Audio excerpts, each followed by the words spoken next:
Well, this is the podcast from Multifaith Matters, and I am the host, John Moorhead. And today I am privileged to have Dr. Joshua Packard. I've been following his work for a while now. I find it fascinating, and hopefully folks who are listening and watching will as well. Dr. Joshua Packard is the Executive Director of Springtide Research Institute. Josh, welcome to the program. Hey, thanks for having me. I really appreciate the opportunity to be here and to chat. I think this is the briefest bio I have ever used to introduce somebody. Can you tell us, do you want to tell us something more about, Sure. Yeah. Let's see. I don't know. Long bios are weird, right? Having people sort of read your life back to you every time you get introduced. So I have a PhD in sociology and really was drawn to applied sociology, which is a part of the field that takes the lessons that we've learned from lots of really great academic research over the years and tries to get them out of the academy and into people's hands that can actually use them. And so for me, that meant about 15 years as a professor, but really with trying to speak to an audience. When I wasn't teaching classes, my research was really focused on speaking to an audience outside of the academy. And so through the lens of sociology of religion, trying to understand and help people really understand what's going on with religion in America, especially what innovation looks like in those spaces, what even like the capacity is for new organizational forms, and what the sort of social dynamics are that impact religious spaces. And so wrap all that up and just concluded my time as a professor in May and moved over to this research institute called Springtide Research Institute. And we focus solely on 13 to 25-year-olds. So the whole thing for us is trying to figure out where young people make meaning, where they're having conversations about life's biggest questions, and who's there with them, who's guiding them, what thoughts and ideas do they have about this, and how can we bring that out and help, as we say, help the people who care about young people to care better. Well, I appreciate all of that, and we'll include in the program notes links to Springtide and your work so that folks can seek that out. But I just wanted to give you an opportunity to share a little bit more about that background that you're doing. Now, we're going to spend most of our time today talking about your current research in that demographic, but I wanted to begin with a question about the Duns, a group Sure. that many evangelicals probably aren't very much aware of. I came across a material on a website that says how religion drives people away from church but not from God, and I think that's a fascinating idea. In fact, I think we could even change that to say how church many times drives people away from church but not from God. And you wrote a book, Church Refugees: Sociologists Reveal Why People Are Done with Church but Not with Their Faith. Now, for evangelicals and other Christians who aren't aware of it or who may be tempted to be dismissive, these are just folks who couldn't make it. They just wanted to follow their sin, this kind of thing. What kind of people are we talking about with the Duns? Sure, good question. Well, I mean, first of all, you say that people aren't familiar with this, but like we wrote a book. Right, I know. Book, right? Yeah, we'd intentionally used that term on the website about religion as opposed to church because we see this as a real social dynamic of a movement away from institutions generally. So while the book is, and that data, the data that's in Church Refugees is all comes from Protestant Christians, there's no particular reason to think that this is just confined to that sector of the religious, sort of universe or sphere. What we find, though, is that the Duns make up this really unique category. I mean, I expected to find much of what you just alluded to, which is I thought we were going to interview a whole bunch of people who, just couldn't. They really just wanted permission, to do whatever it was that they were inclined to do, and church was challenging them, religious teachings were challenging them to, not do some things, to be compliant with other things, et cetera. And they were just being selfish and wanted to move out. And I thought, well, it's still worth exploring because nobody else has. Right. And we were stunned to learn that that's not at all the case. What we found time and time again over the course of what ended up being like 130 interviews, hour-long plus interviews with people, is that the institutional structures and organizational dynamics that I think served the church really well for, maybe a century or so, maybe 50, 60, 70 years or more, are just really, they don't fit in a modern world, in a modern context as well as they once did. And so the Duns increasingly are this group of people that really high performing, really dedicated, really, devoted to their faith and to doing what they feel to be God's work out in the world. And the church was just getting in the way of them doing it. And so they would go from church to church to church, and then ultimately decide that it wasn't them that was the problem, it was the structure that was the problem. And so then they would leave, but keep their faith intact. And sometimes they would leave, they would tell us that they left so they could keep their faith intact. Haven't you said somewhere that these are some of the best and brightest many times in the church? Yeah, I mean, congregations a lot of times, especially as memberships and budgets decline, increasingly become reliant on volunteers and lay workers to do a lot of the put in a lot of the sweat equity. Sometimes everything from teaching Sunday school to cleaning the buildings to prepping before and after worship and leading fundraisers. So when those people get frustrated and leave, the consequences are different than somebody who's sort of sitting in the back of the consequences for your organization. I don't mean the consequences for what evangelicals might call kingdom work. I mean, every person matters. But the consequences on your organization when these really devoted and talented people walk out are significant. It has a trickle, I don't want to say trickle down effect, but like a trickle across effect. You end up, the small and dwindling paid staff ends up having to do more and getting burned out quicker. The people that provide a lot of the sort of vibrancy and life to a congregation, that are always the ones organizing the potlucks, are the ones you can absolutely count on to show up for the trash cleanup around the neighborhood, and all the things like it's amazing how really tenuous communities are. Even when we think that they're really flourishing, sociologically we understand that these can often be boiled down to like a community of 100 or 150 can be boiled down to like 5 or 6 or 7 key points in that sort of network diagram. When you lose 2 or 3 of those, things start to get on shaky ground real fast. Mm-hmm. Well, I would encourage folks to pursue that topic more, particularly I just think pastors need to be aware of what's going on with various demographics in their congregation.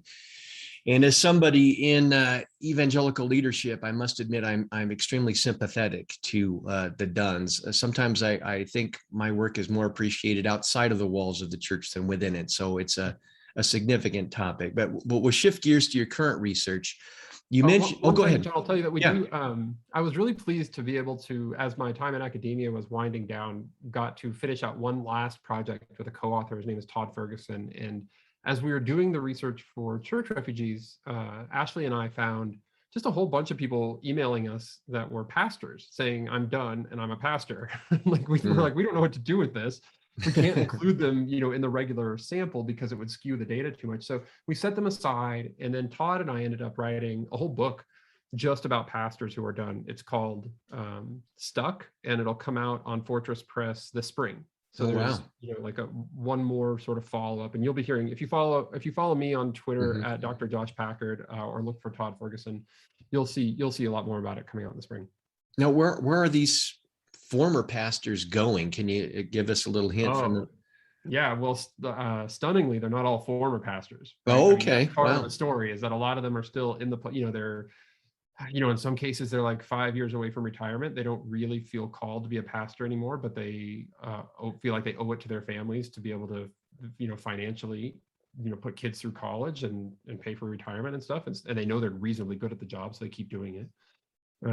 In some cases, they've left the pulpit and they're trying to find anything. I mean, part of it is the story about how we do credentialing and training in the American church. And, you get a degree, you get a master's degree that takes 3 years that isn't really transferable. And that's problematic. And pastors have a lot of times often translating the really significant leadership work that they've done inside of congregations outside of congregational life in a way that will matter to somebody who's making a hiring decision at a manager level or higher. And so a lot of them are struggling, looking for jobs. Some of them have made transitions, but it's really all over the place. It's one of the beautiful things about the analysis is that Todd, in addition to having a PhD in sociology from Baylor, has an MDiv from Duke and was a pastor for a while, and really brings a pastor's heart to understanding this group of people. And so the writing and analysis really flourishes because of that. So I was like, I collected the data, and then Todd was doing the writing, and I was like reading every page, like learning stuff myself. So I think people will find, hopefully congregations will understand their pastors a little bit better and what they might be going through. Yeah, fascinating. I look forward to seeing that. Hopefully folks that read it if they're stuck, they can become unstuck, or realize they've got some other opportunities and places to go. Let's talk about your current research that you've been doing for a number of years. And you mentioned at the top of our conversation a particular demographic. Why are you focusing on those folks? Can you help unpack that demographic a little bit more? And where are they coming from in terms of religion and spirituality? So it's the demographic that's, for now, known as Gen Z. So it's 13 to 25-year-olds. For Springtide, we'll always stay with that focus. So as Gen Z ages, we're going to stay focused right on 13 to 25. Whatever the next generation is, Alpha, I think is what some people are calling it. And we, most research institutes go down to 18. We think it's worth the extra time and resource expenditure to go down to 13. It is trickier to get that, to close that 5-year gap, but 13 is really at the age, for a lot of religious systems, it's the age of where rites of passage take place, confirmations, bar mitzvahs, etc. It's also the age at which young people really start sort of getting a chance to make their own choices in many cases. And maybe some of those choices aren't necessarily about, what my entire family is going to do in terms of religion, but choices about what they themselves are going to start to believe. And then on the upside, on the upper end of that age bracket at 25, it's as startling as this might be to some of the people listening, 25 is actually the age now at which social scientists say, okay, this is the age of adulthood. By 25, we find that we've got over half of young people who are living more or less on their own. Maybe cell phone bills are still being covered, but we tip that 50% mark that, at least pre-pandemic anyway, of young people living outside of the house and finishing up any sort of post high school education that they've done. So that's the reason for the focus. And we're not asking the same questions to 14-year-olds that we are to 24-year-olds. We're certainly nuancing those, but our concern really is that in that age group, it's something like 40 to 42, 43% of those young people that have no religious identification whatsoever. They fall into the nuns category.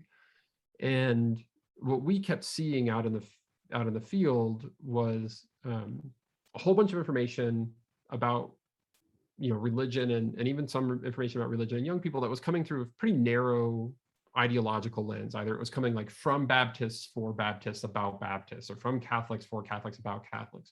And that information was great, but when 40% of young people are not Baptist or Catholic or Hindu or Buddhist or Muslim, right? We need to understand the soul work that they are doing too. And somebody really needs to be paying attention to that. And I don't mean paying attention to it in the way that like Pew is paying attention to it and documenting it. And we certainly think that our data collection is nationally representative, it's rigorous. We care about the rigor just like Pew does, but we mean care about it in the way that we actually are trying to show up for young people every day. What can we do about that? What does an unaffiliated young person need from a trusted adult in their religious exploration?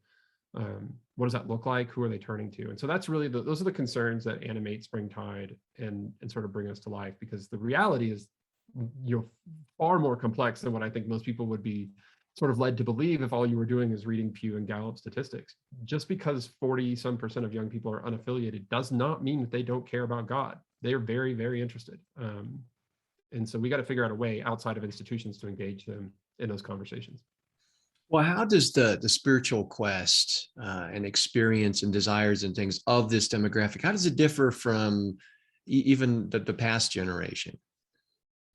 Well, so for about 60 or so years, we've been undergoing this massive social transformation in America. And it's one that most people sort of feel, but probably don't have language for, because unless they're sociologists, they're probably not thinking about this stuff in a grand way all the time.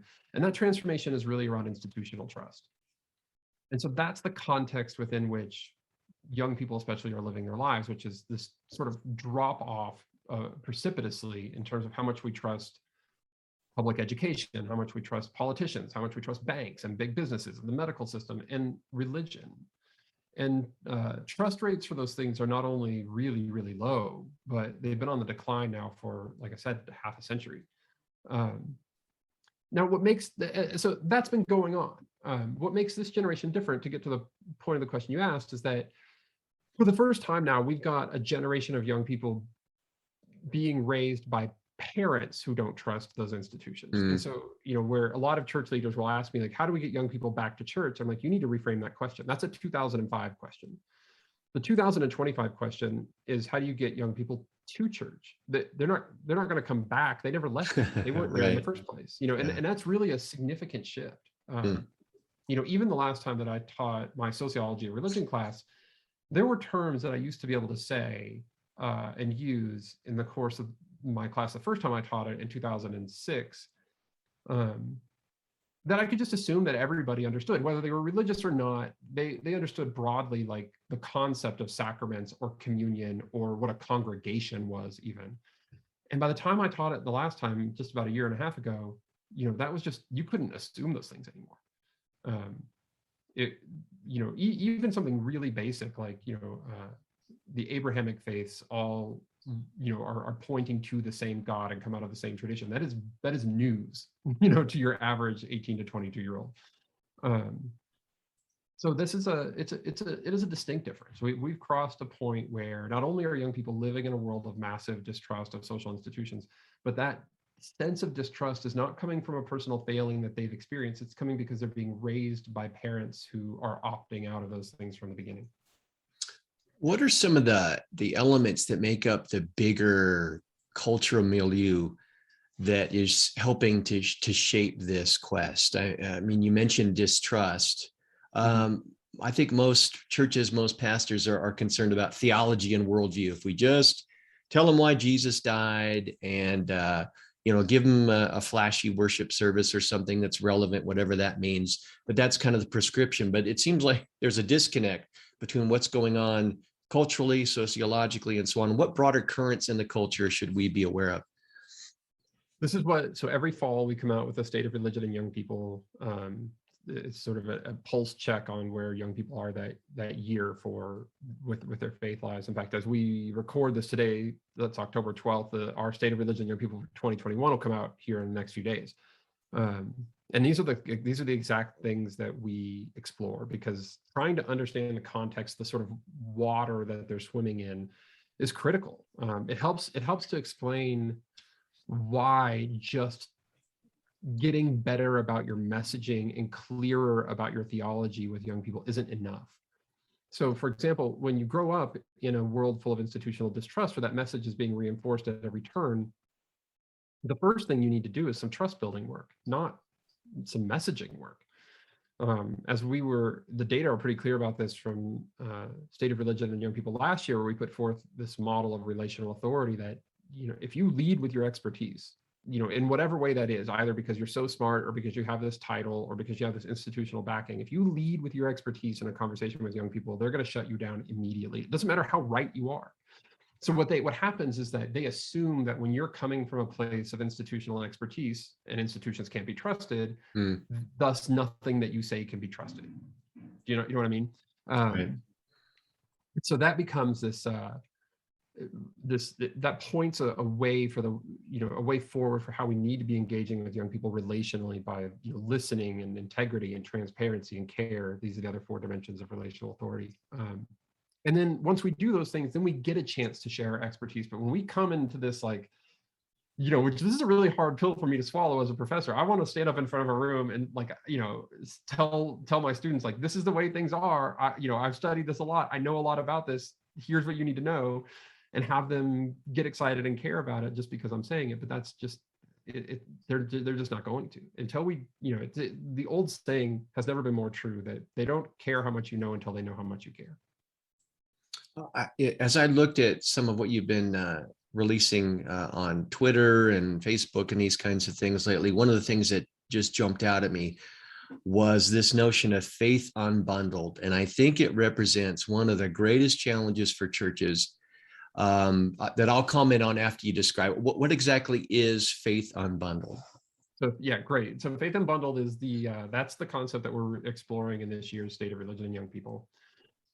And it really emerged from this trying to understand the journey that young people are on as what tools are they using to help navigate all of this uncertainty that is normal in a young person's life, and now really heightened by the fact that, COVID is such a defining experience for them. And trying to figure out their way through an uncertain life without institutional connections and guides. They're cobbling together these different tools from different experts and sources and faith traditions. And I think, so Faith Unbundled, which, has as some of its key hallmarks like connection, curiosity, exploration, as sort of paramount virtues to that system. The best way that I've thought of, like the metaphor that I use to think about it is that, there's one version of faith transmission where it's like you sit down at a restaurant and a waiter brings you food and you can either choose to eat it or not eat it. That's your only point of agency, is you can either eat or not eat. And this is what I think faith looked like maybe for a lot of adults today when they were kids. Their parents told them this is the way. It wasn't like you could have this or something else. It's like, this is it. Right. And then maybe there's this like messy middle ground where it looks more like you're ordering off of a menu, where it's like, oh, I've been exposed to some other religious systems within my tradition, or maybe some other traditions altogether, and I get to sort of pick, like I'm ordering off of a menu, like I can either be Jewish or Buddhist or Christian, right? Well, the best way to understand what young people are doing today is that it's more like a dinner party, like a potluck dinner party. They're showing up with other young people. They're exploring, they're taste testing, they're putting things together in weird like if you've ever been to a potluck, it's like the only place where you're gonna have like potato salad, and like a piece of steak and some shrimp. You know what I mean? Like right. you end up with this plate of everything that looks really interesting, but you wouldn't necessarily put them all together, but like, let's give it a try. Yeah. And also you're doing that in connection and community. So you get to hear all the stories about like why this person makes potato salad this way, and what's so important about this dish to my family, et cetera. And those become really rich and meaningful experiences. I think it's terrifying if you're a religious leader, unless you remember what it's like to be young. And if you remember what it's like to be young, that the person that you were dating at 15 is not likely the person that you ended up marrying. The faith that you had when you were 17 is probably not the faith you ended up with at 27 or 37. The major that you went into college with is probably not the major that you graduated with. So while I have some personal concerns about young people sort of taking these very intact and rich religious traditions and sort of, ripping them apart and assembling them back together again, then I remember like, oh, wait, like they're just exploring. They're trying to figure this out. And we can be there to help them do that, to guide them and walk alongside them without fear that, we have to correct every single thing, because the nature of being young is you're exploring, you're experimenting and trying new things. And, maybe we don't have to correct every single thing that we see to conform with the way that we understand the world. So that's Faith Unbundled in a nutshell. Well, one of the reasons why I think this is so threatening for religious leaders, particularly Protestant, conservative Christian leaders, is because, as you know, there's great emphasis on belief, on orthodoxy, right belief, and they tend to follow this kind of bounded set mentality. You've got the insiders who have the right doctrine, and then you've got the outsiders who have it wrong. And they find this exploration, this journey process very threatening. If you're going to come in, if you're going to be a part, then you got to, this is what you have to believe. You have to believe A, B, C, and D. And if you're adding something else, then it's problematic. How can we help religious leaders, I don't know if relax is the right term, but be more comfortable with allowing young people to take the journey, even if it goes in places that we may not agree with and that make us uncomfortable, as we come alongside them in the spiritual journey? I think you're absolutely right, John. Like this is exactly the concern that I hear all the time. And I really, really don't understand it. I mean, I understand it intellectually, like when somebody says it to me.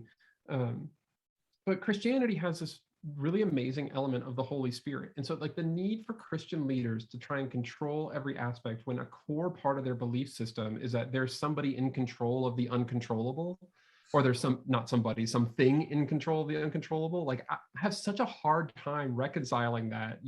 The tighter you squeeze and hold on to it, I just keep like trying to look in between the fingers and the grip to figure out like, where's the Holy Spirit in that? Like where's the space even for that to happen? And so you have the answers, I think, right inside of this religious tradition that has this really lovely entity, this thing that takes care of that stuff. I understand people interpret that in what the role of the Holy Spirit is and the presence of it in lots of different ways, but it always strikes me as very odd. So that's the first thing I would say.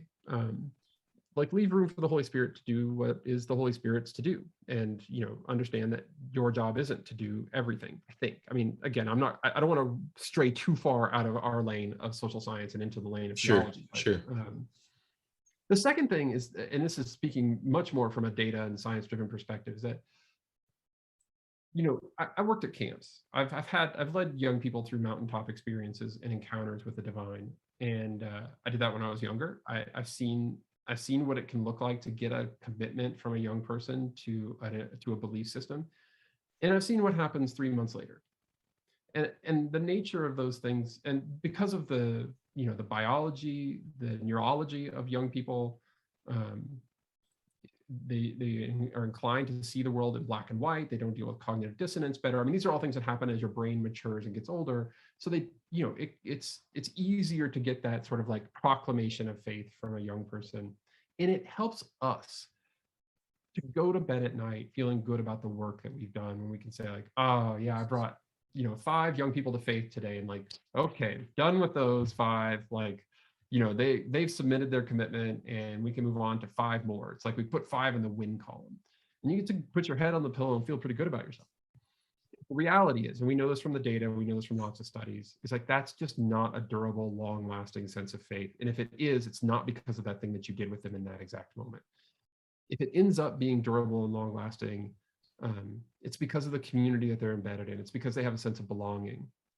One of the things we write about this in Belonging, one of the oldest lessons from sociology is, for any group, faith groups included, belonging comes before belief. And you can get these short-term wins with belief, but if you're not doing the community work, the accompaniment work, to use a Catholic term, the connection work, creating that sense of belonging to a larger tradition and a larger group, then the chances that mountaintop experience, that come to faith moment, is going to last are just exceedingly low. So I think it's how do we get more comfortable with that? Well, first of all, it's like, let's reframe into an accurate understanding of what is actually happening when a young person has a moment like that, where they make a commitment. What we often think is happening is that we put one in the win column. What is actually happening is that they've taken a step. That is part of their journey too. We are kidding ourselves if we think that their journey ends there. It does not. Secondly, then, I think we've got resources and tools in our faith traditions to be okay, understanding that there's going to be some change and fluctuation there, and we can come alongside and as I say, like, the trick here is not to convince them, to give them an ultimatum that they'll say yes or no to that makes us feel better. The trick is to stay in the conversation with young people for as long as they'll let us be there. That's how you create a sense of belonging, undo this institutional distrust, and really move the needle when it comes to young people's faith. Well, we've talked about the data and trying to unpack that, to try and humanize it a little bit. Can you share a story or two about what the spiritual journey of a young person looks like today? These are so we have this internal saying at Springtide that we don't want to be a bunch of old people studying young people. So that there's not much we can do about our side of that. We keep getting older. But one of the things, we have a number of things in that we do to make sure that young people's voices are informing our work, that we're listening, that we're sort of not fact checking, but interpretation checking with them, of like, okay, this is the data, here's how we understand it, is that how y'all understand it? And one of those is this young person's advisory board that we meet with. We call it our Springtide Ambassadors program. We meet with them every month. In fact, we get to meet again on Thursday night, a couple of days from now, which I'm excited about. And it is fascinating. I mean, it's a diverse group of young people who sit down with us for an hour and a half every month. Sometimes we give them data points. Sometimes we're just having conversation. There's always an agenda spelled out ahead of time, so it's not unfocused conversation. But to listen to them talk about, I think of the story that we just heard a month or two ago. I can't remember exactly what it was, from a young person who told us that we're talking about the importance of presence and how important it is to really know and understand where somebody is from.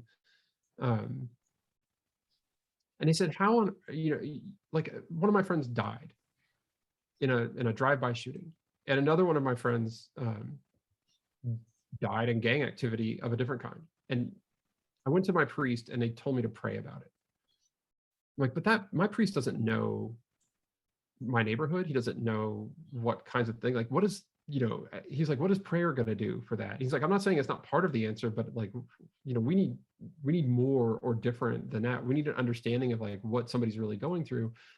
And so this really put him into this place of like, well, there must be other resources out there besides my priest, and they have access to them. We all have access to them. It's called the internet.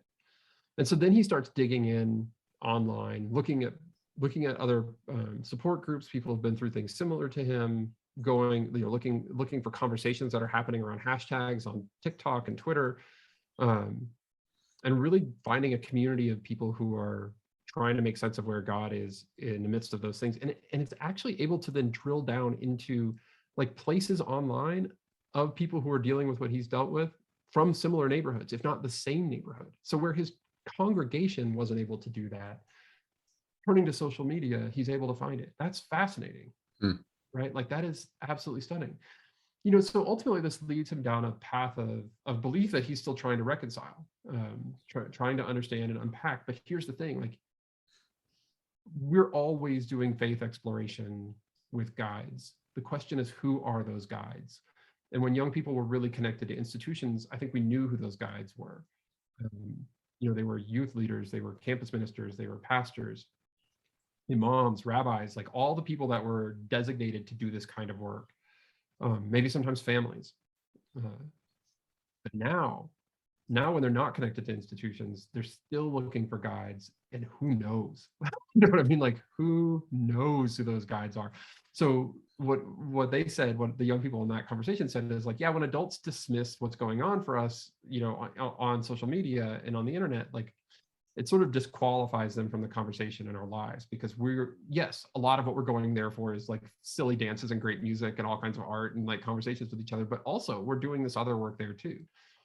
And it has a tremendous faith impact. And so you can sort of see this sense of faith unbundled even emerging in that one story where, there's a disruptive event that calls into question this taken for granted system that he had been given.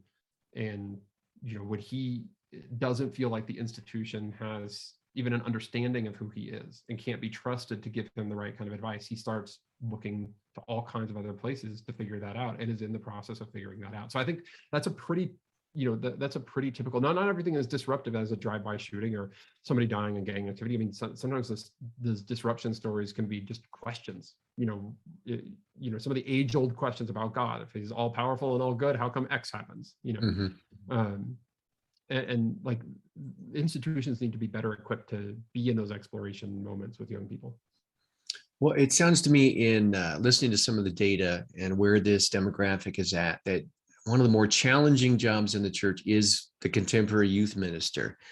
But I also fear that the job description that churches might have in mind is going to be fairly traditional. Yeah. And yet there's a whole new skill set and knowledge base that youth ministers and those who work with this demographic are going to need to grapple with. What suggestions would you have? What resources would you recommend for people who are stuck in this liminal space in the expectation of the church, and yet young people are coming at it from a very different perspective? If there's going to be any meaningful way of bringing the contemporary youth minister alongside so that they can really minister and listen to and empathize with young people. Well, yeah, I mean, so I'll point to some of our own stuff. We've Sure. got this guide called The New Normal, which is these exercises in empathy to help adults understand what's going on with young people. It's a free download. So I'm pitching our own stuff, but you don't have to pay for it. You can go and sort of put yourself back in the headspace of young people as they come out of hopefully the pandemic and start to make sense of the world that is happening to them. We've also got a curriculum coming out about how to create belonging in your organization. But look, we've been collecting a lot of stories about what's working, because there's a lot of stuff that's actually working in various ministry settings to engage with young people. And regardless of the specifics, and we'll be trying to dig into this more in the coming years, but regardless of the specifics, they have some common things in mind. They have some things in common, rather. They are smaller, They are more relational. They are peer-driven, but institutionally supported. And they're incredibly diverse and intersectional. And these are models that rely on the natural intersections that you already have with young people.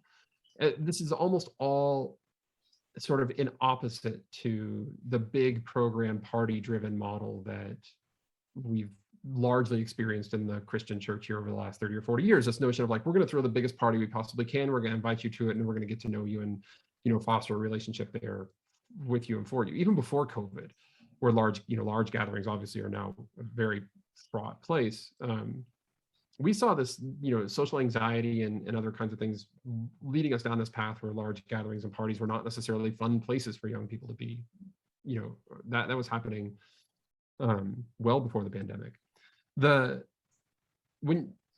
things that we write about at Springtide are often really affirming for youth ministers and really challenging to people in positions of leadership. As youth ministers say, this is like ammunition to be able to take back to their bosses because they know this is the work that needs to be done. Like, this is the relationship-based as opposed to the program-based, the smaller, the more intentional. Like, they just need justification for doing that work, which is already where they see the most progress. And so I think that's, you know, a lot of what we're seeing in the data already resonates with the experiences of campus ministers and youth ministers, et cetera. But you're right. Much of what they're being asked to account for is based on these old models. And that's where things have to shift. We have to be just as innovative about relationships as we've been about programs for the last 30 years. And part of that means how we measure the impact of those relationships, the progress of those relationships, what are the goals of them. And we can't do everything. You've got, like, leadership is going to have to let you let go of some stuff. Maybe you throw a big back to school bash every year that still attracts, say, 150 or 200 kids or more. Maybe you let go of that because it takes 3 months to plan and publicize and, you know, get together. And what's the opportunity cost of doing that kind of thing when you could be taking 75 different kids to coffee during that same amount of time? No youth minister I've ever met has free time. They're not, you know, none of them are not working hard enough. They're all giving it everything they've got. So when we come along with data and frameworks like this that call for a different way of doing things, it has to come at the stopping of other things. And I get that. And that change takes time, but we can only, you know, all we can do on our end is faithfully tell the story of where the data are leading us. And that pathway is towards relationships. Well, I'd like to be optimistic about this, but it is challenging. Are you seeing any churches reaching out to you saying, we're kind of getting a sense that there's something different and we don't understand the challenge? Can you come give us, can you enlighten us and educate us? Absolutely. I mean, okay. No, I'm optimistic about this too, because I've done some, because of COVID and not having to travel. I think I've done like 54 speaking engagements over the last 18 months. And a lot of those are in front of people who are doing youth ministry like at a grassroots level, like congregational based youth ministry, and to hear what they're doing and trying is really encouraging. At Springtide, you know, our position, and we see this in the data, that like young people who have well-considered religious lives are flourishing more than young people who don't have well-considered religious lives. And that's true even if that consideration at the moment of taking our survey leads them to say, like, yes, I've thought a lot about it and I don't want to affiliate with a religious entity. It's not the outcome. It's not the affiliation or the lack of affiliation that leads to their flourishing. It's the process of thinking about it and exploring it with a trusted adult. That's the thing that matters. And that's what we care about at Springtide, is connecting young people who have really deep questions with adults who really, really care about them. And, you know, I'm really encouraged by how much of that I see on a really like a weekly basis. Is there anything I've missed, Josh, that you'd like to say as we bring this conversation to a close? Anything you'd like to say to the audience? We got conservative Christians, particularly evangelicals. And what we try and do here at Multifaith Matters at this podcast is model respectful conversations through difference and also make them aware of trends in religion that they need to be aware of and what's going on. Anything I've missed that you'd like to bring out? Well, I'll just say in closing, you know, that it's certainly young people have potentially, especially across the country, as we look, you know, widely, they have a dizzying array of very diverse values and concerns, some of which may or may not line up with yours. But one of the things I've been really encouraged by, not just in the surveys, but in the interviews, we've done hundreds of interviews with young people, is that they're not asking you to compromise your values. They're willing to be in conversation with people that they fundamentally disagree with on key issues. And I think that's a really great place for starting a conversation. But now, whether the adults are willing to do that same thing with young people remains to be seen. But I've been really heartened by that they're not like, oh, there hasn't been this like, okay, you have to agree to these 8 things before we can even talk. They're interested in the conversation, they'll chat. And the other thing I'll say is we'd love to stay in touch. I'm on Twitter at Dr. Josh Packard, and we're at Springtide at springtideresearch.org. Well, again, we'll include that information in the podcast notes so folks can access that. And I must let you know that I pre-ordered my copy. Oh, great. So I'm looking forward to I looked at the PDF, but I've got to have the hard copy in the library. Our designer does great work. It makes data really easy to read. So I'm excited to have the hard copy myself. Yeah, it looks great. It is very readable. So we'll include a link so folks can pick up a copy of that as well. Again, my guest has been Dr. Joshua Packard. He's the executive director of Springtide Research Institute, and I would encourage folks to seek out the links in the podcast notes and follow him on Twitter. I think his research is incredibly important for those who want to understand and to interact meaningfully with contemporary young people in their current spiritual search. My thanks to my guest and to my listeners and to those who are watching on video. Until the next episode of Multifaith Matters.